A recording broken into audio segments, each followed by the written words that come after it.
வாரி கணக்கெடுப்பை வந்து அனைத்து கட்சிகளும் வந்து என்ன சொல்றாங்க? சாதி வாரி கணக்கெடுப்பு வந்து அனைத்து கட்சிகளும் வந்து சொந்தம் கொண்டாடுறாங்க.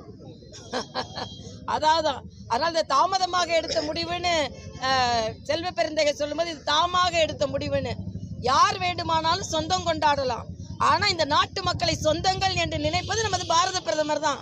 ஆக பாரத பிரதமர் இவங்கெல்லாம் நம்ம சொந்தங்கள். நான் கேட்கிறேன், இதே காங்கிரஸ் இதற்கு முன்னால சாதிவாரி கணக்கெடுப்பு நடத்தும் போது சரியா எடுத்தீங்களா? அதை வெளியிட்டீங்களா? சுதந்திரம் அடைஞ்ச காலத்திற்கு பின்பு முறையாக சாதிவாரி கணக்கெடுப்பு இப்பொழுதுதான் அறிவிக்கப்பட்டிருக்கிறது.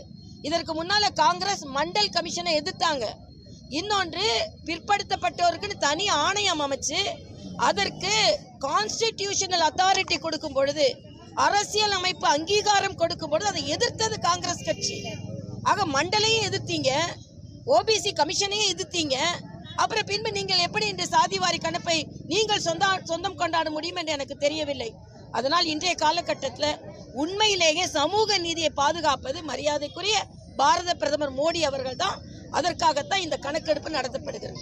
சட்டமன்ற தொகுதிக்கு பார்த்தீங்கன்னா என்டிஏ கூட்டணியில் இருக்கக்கூடிய டிடிவி தினகரன் முன்னதாகவே இப்போ வந்து பார்த்தீங்கன்னா சோளிங்கர் தொகுதிக்கு வந்து வேட்பாளராக அறிவிச்சிருக்காரு. சோளிங்கர் தொகுதிக்கு வேட்பாளர் அறிவிச்சிருக்காரு. இதன் மூலமா வந்து என்டிஏ கூட்டணியில் ஒரு சலசலப்பு முரண்பாடு இருக்கிறதா? முரண்பாடு இல்லை, சலசலப்பு இல்லை. எல்லா தலைவர்களும் கூடி எந்தெந்த தொகுதி யார் யாருக்கு என்று முடிவு செய்வார்கள். அந்தந்த தொகுதியில தீவிரமா பணியாற்றுபவர்களை நீங்க இந்த தொகுதியில பணியாற்றுங்கள் என்று சொல்வது தவறில்லை. ஆனா யார் அந்த தொகுதியில் நிற்பார்கள் என்பதை எல்லா தலைவர்களும் கூடி முடிவு செய்வார்கள். எப்ப சலசலப்பு வரும்னு பார்த்து கொண்டிருப்பவர்களுக்கு வேண்டாம் இது சலசலப்பா இருக்கலாம். அதனால இல்ல, அதுதான் எல்லா தலைவர்களும் திருப்பி கூடி பேசி அது என்ன என்று பார்ப்பார்கள்.